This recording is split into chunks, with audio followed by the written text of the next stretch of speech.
Hey guys, welcome back. Thank you for joining me for another video. So this week I want to get into narcissistic mothers, and I want to talk about the golden child and I want to talk about the scapegoat child, because if you have been raised by someone who's narcissistic, you will understand that there are definitely dynamics in families.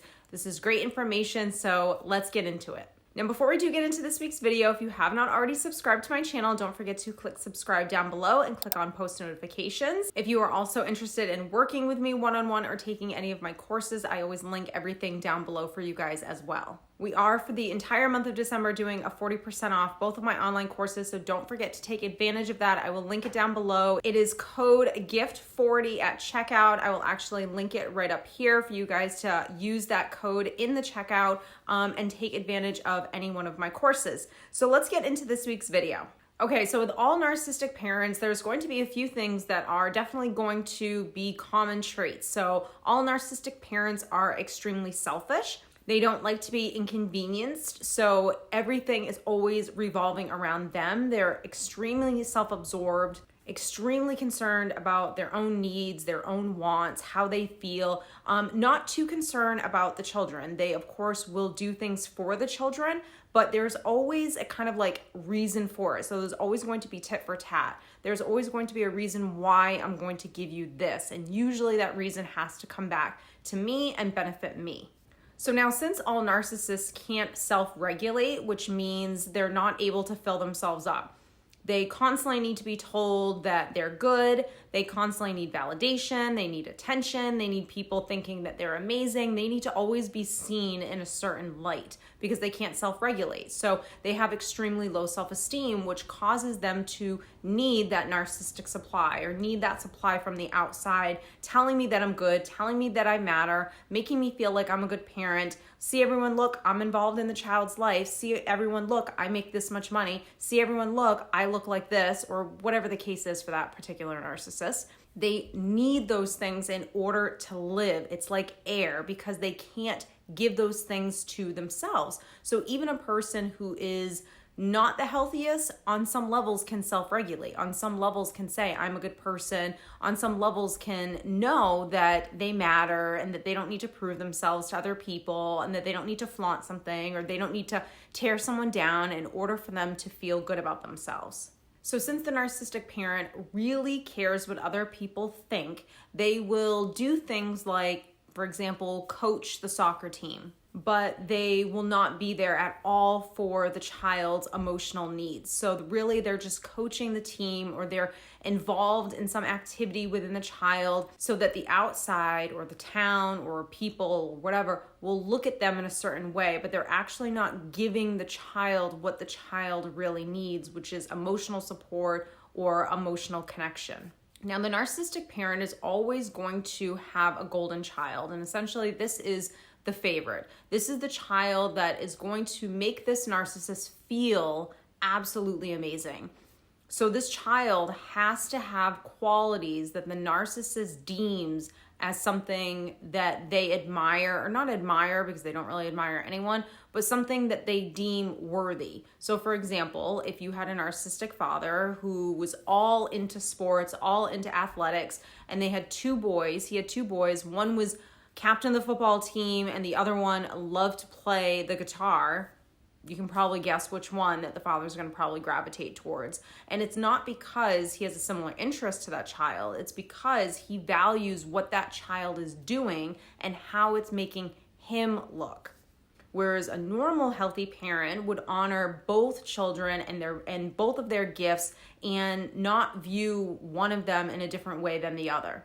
So the narcissistic mother is the same way. She can praise one child while severely neglecting the other. So most people, when they become parents because why? They want to have a child, show unconditional love, give this being everything that either maybe possibly they didn't receive or that they actually did receive. They want to nurture and mold and be there for this child and honor this child for who he or she is in this world, talents and all, flaws and all, unconditional love all day long. They want to help raise a human being that can grow up into the world and be the healthiest possible person that they can be. A narcissistic parent doesn't exactly share those same values. they actually become a parent for all of the wrong reasons. They become a parent based on what they think it'll make them feel. They do it based on probably what society thinks that they should do. And this is actually why they make horrible parents, because they're not equipped to do this job because they didn't really want to do the job in the first place. So now let's get into the golden child. The golden child is going to be the child that's going to get all the attention. This child's needs are always met. There are no boundaries with this child. So this child gets everything he or she wants when they want it, with no exception. They can put up a fight or throw a tantrum or behave in a way that any other child in the family, if they were to behave in that way, would get scolded, but this child does not. They don't have to work as hard as the other children had to work for something. They're just essentially the favorite.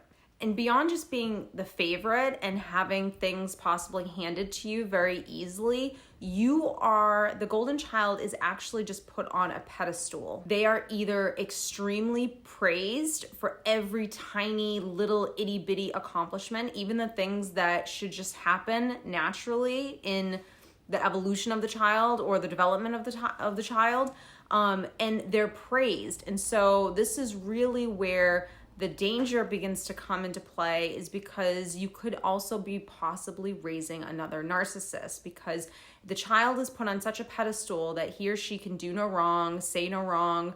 And if every accomplishment is praised to the upteenth degree, and when you do something wrong, you're not reprimanded and there's no boundaries, you are essentially raising another narcissist. So there's so much attention that is placed on this child, that where the downside is to that is that, number one, the other children in the family that possibly are not getting the same amount of attention see that, and then will automatically go to a place of, why am I not getting that kind of attention? There must be something wrong with me. And then they'll start, having that kind of I'm not enough story forming, because they're seeing their sibling being raised by the same parent in a completely different way. But also, for the golden child, you're raising a child to become an adult, to not know how to do things that are going to be parts of life, which is someone saying no, which is boundaries, which is teaching this child how to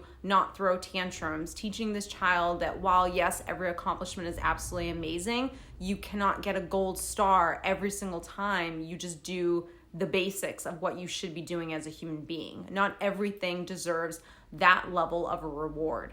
Now, the reason why this child is the golden child, obviously we already talked about it. There are things that this child will bring to the table that the narcissistic mother or parent really values. But also, if this is a situation where maybe that very well is the case, something that the narcissistic parent could really value is just how this child actually sees the narcissistic parent. So when kids are little, they don't realize, oh, mom's a little narcissistic or dad's codependent or whatever that looks like. So they don't know any of this stuff. So as the child is growing up, if the child really craves that emotional connection with that mother, then he is going to look at her in a certain way. He is going to put her on a pedestal, and she's going to completely eat it up. So you can see where they're both essentially giving each other what it is that they need, but for the child is never going to actually get what he or she truly needs from the narcissistic parent, which is the emotional stuff, because the parent's equipped. The parent doesn't know how to actually do any of those things. And so the child will always crave the parent, and the parent will love being craved. Now, the scapegoat child, and this could be one child, or it could be, if there's 4 children, it could possibly be all 3 children, and that 4th child is possibly the golden child. So every dynamic in the family is different. But for the scapegoat child, this is the child that unfortunately always gets the brunt of it, always gets the leftovers, never gets the attention that he or she actually needs. They are blamed for a lot of things that they shouldn't be blamed for. They're held to really high standards that they shouldn't be based on the age of the child. They're just raised in a completely different way. So now, since the sibling is watching their brother or sister be the golden child and raised in such a way where they're given attention and praise, to the extreme. And this child is in the corner just kind of looking for the scraps, looking for the leftovers. It begins to form this disconnection because the child does not have an emotionally intelligent, emotionally healthy parent around the child, so the child can continuously form that inner sense of self, which means I'm connected to me, I matter, what my thoughts and feelings are important, and you look at me and we see each other and we have this emotional connection and we have this great relationship, and there are boundaries and other things that I'm learning from you, etc. The child doesn't receive any of that. So either the child is really neglected and not given what he or she needs emotionally, just like the golden child, but the difference with the golden child is that he or she at least received attention, praise, was put on a pedestal, possibly enabled, possibly babied, whatever that looks like, whereas the scapegoat child, that's not really usually the case. So now the problem for the scapegoat is that as this child begins to grow up and become an adult, they're going to form things like codependency. They're going to form things like wanting to be a people pleaser, because if I'm trying to get attention from you, mom or dad, predominantly mom in this case, then if I'm trying to get attention from you and it's not working because you don't see me and you don't value me in the same way you do my brother or sister, not that that's even healthy, but at least you're giving that sibling the attention that I deserve as well. So if I'm not getting that, I'm going to, as the child, just learn that I need to change. I need to make you happy. I need to give you what it is that you need so you'll look at me in the same way, because I'm obviously doing something wrong here. And so it starts to form all that disconnection with the child, that I'm not enough story. The child will learn over time that he or she can't really trust people because no one was really ever there for you emotionally. And when that happens, it makes the child fear intimacy growing up or vulnerability growing up. It can also lead to things like anxiety and depression and always blaming yourself. So because that's really what happened, you were abandoned, you were neglected. And when you're a child and you don't logically understand what's really going on, oh, I get this now. Mom's just narcissistic and that's why she can't give me any attention. And yes, she's giving it to my sibling, but she's not getting the same attention that she deserves either. It's really unhealthy.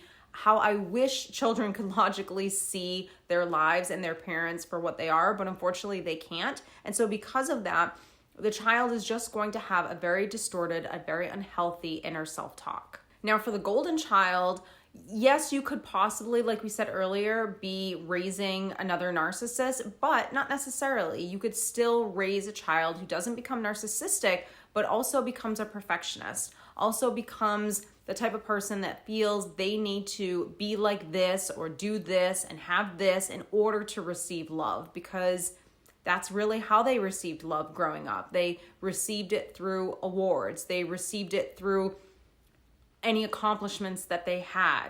They also are going to have a very false sense of the world, whereas if mom praised me every single time I just, picked up a piece of paper off the floor as if it was the greatest thing in the whole world, life isn't going to look at, no one else in the world is going to look at me in that way. And it's going to form a really unhealthy tape of how people should respond to me.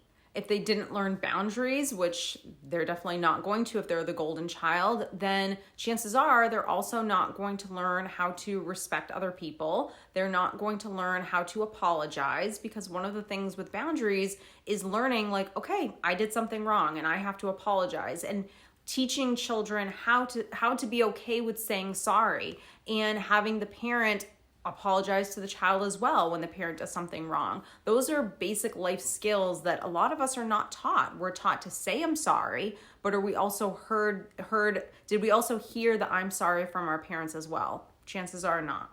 So if you are going to be raised by a narcissistic mother and you're the golden child and there's this sense of I need to do this in order to be good, you're going to form anxiety. You're going to want control. You're going to crave having everything in order and everything being perfect so you can please her. And then that, of course, then forms your tape growing up when you begin to be an adult and have intimate relationships as well, that you need to be something in order to receive love. So you can see how both children are going to have similar wounds. Don't get me wrong, they could both go in completely opposite directions, but the damage is different depending on the level of attention or neglect that they actually receive from their narcissistic mother. So I hope you guys have enjoyed this video. If you did, don't forget to give it a big thumbs up and please share it with anyone who you think might benefit from this information, and I will see you next week.